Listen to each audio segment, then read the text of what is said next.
The outbreak of the revolution. Outbreak of the revolution का मतलब है जो फ्रेंच रिवोल्यूशन है वो स्टार्ट कब और कैसे हुआ, क्या क्या इंसिडेंट इससे रिलेटेड है, फ्रेंच रिवोल्यूशन से रिलेटेड है। अभी जो पॉइंट्स थे और अभी हमने फर्स्ट पार्ट में डिस्कस जो किया है, जो फ्रेंच सोसाइटी थी, डेवलपिंग ऑफ रिसोर्सेज था, मिडिल क्लास फैमिली थी, तो उस तरीके की जो चीजें हैं वो सारे की सारे उसके एक प्रकार से कोजेज हैं। अब इंसिडेंट एक सीरीज में इंसिडेंट करेंगे कि कौन सा इंसिडेंट जो है कब हुआ है। 5 मई 1789 को कौन सा ऐसा इंसिडेंट है जो फ्रेंच रिवॉल्यूशन से रिलेटेड है। कोल्ड नेशनल असेंबली यानी 5 मई 1789 को लुईस 16 ने नेशनल असेंबली को कॉल किया। In the National Assembly, 3 states states were there. In the first and second states, there were 300. In second also 300. But in the third state, there were 600 members were there. जो ये 600 member थे एक circle में बैठे हुए थे, chair के ऊपर एक सर्कल में बैठे हुए थे और इस तरीके से बैठे हुए थे कि एक दूसरे का फेस जो है बिल्कुल दिखाई दे रहा था। 600 मेंबर, जो ये 600 मेंबर थे वो इनके बिल्कुल पीछे खड़े हुए थे, फर्स्ट और सेकंड स्टेट्स वाले लोगों के पीछे या मेंबर्स के पीछे। अब जो वुमेन्स थी, जो वुमेन थी और जो ऐसे पीपल थे जो किसी भी स्टेट्स में जिसको काउंट नहीं किया गया था उन लोगों की भी कुछ डिमांड थी। वो डिमांड्स उन्होंने 40,000 लेटर्स का एक जो है पेज बनाया और उसको जो है थर्ड स्टेट्स को दे दिया। जो उनकी डिमांड्स थी वो ताकि लुईस 16 तक चली जाए। अब प्रॉब्लम यहां क्या क्रिएट हुई, किंग ने जो है तीनों स्टेट्स को एक एक वोट का राइट दिया। इट मींस 3 स्टेट्स थे, टोटल वोट कितने थे 3, ईच स्टेट 1 वोट। बट जो थर्ड स्टेट्स के लोग थे वो इसके अगेंस्ट थे।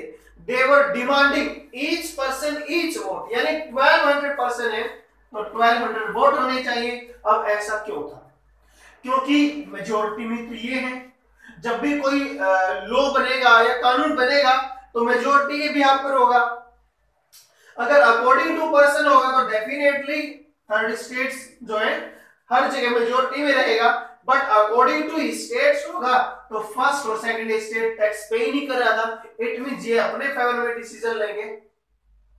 तो किंग ने इस प्रपोजल को एक्सेप्ट नहीं किया और जो थर्ड स्टेट था वो वहां से बाहर आ गया। Next incident took place on 20th June 1789। जो थर्ड स्टेट है वो टेनिस कोर्ट, वर्साई का जो टेनिस कोर्ट है वहां इकट्ठे हुए और अपने आप को थर्ड स्टेट्स ने नेशनल असेंबली डिक्लेयर कर दिया। यानी अब उन्होंने इन चीजों को एक्सेप्ट ही नहीं किया, खुद को ही नेशनल असेंबली उन्होंने क्या कर दिया, डिक्लेयर कर दिया। मीरा भाव अबेसियो ये इनके लीडर्स थे जो इसको जो है क्या कर रहे थे, ऑपरेट कर रहे थे। और जो अबेसियो है इन्होंने एक बुक पे लिखी थी what is third states, what is third states, इन्होंने एक बुक लिखी थी। 14 जुलाई 1789, 14 जुलाई 1789। The incident of 14 July 1789, women's attack on shops.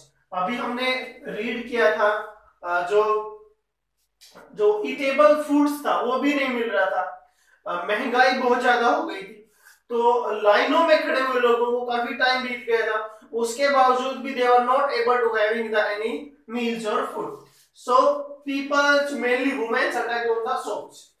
Then the situation was out of control.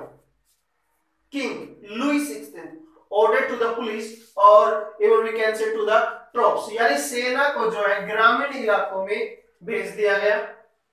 उसके बावजूद जो है मिसकम्युनिकेशन अमंग द रूलर्स और कंट्री साइड एरिया में मिसकम्युनिकेशन हो गया कि राजा ने तो जो है लोगों को मारने के लिए पुलिस को भेजा है, इसलिए उन्होंने जो बास्तिल थी, वहां बास्तिल की जेल थी, उसके ऊपर लोगों ने अटैक कर दिया और उसको डिस्ट्रॉय कर दिया। उसके बाद जो पीपल्स थे उन्होंने लूटपाट स्टार्ट कर दी, ग्रेन को लूटना स्टार्ट कर दिया।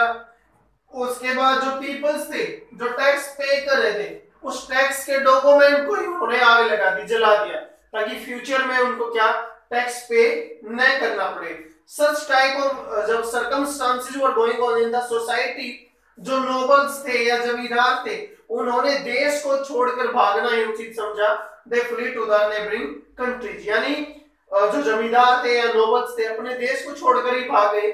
उनको लगा कि कहीं उनको जो है अपनी जान से हासिल होना न पड़ जाए। इस तरीके की सिचुएशन वहां जो है स्टार्ट हो गई थी। Later Louis XVI accepted the third states as the National Assembly. What we can say, तो लास्ट में जो लुइस 16 है उसने इसको as a national assembly accept कर लिया।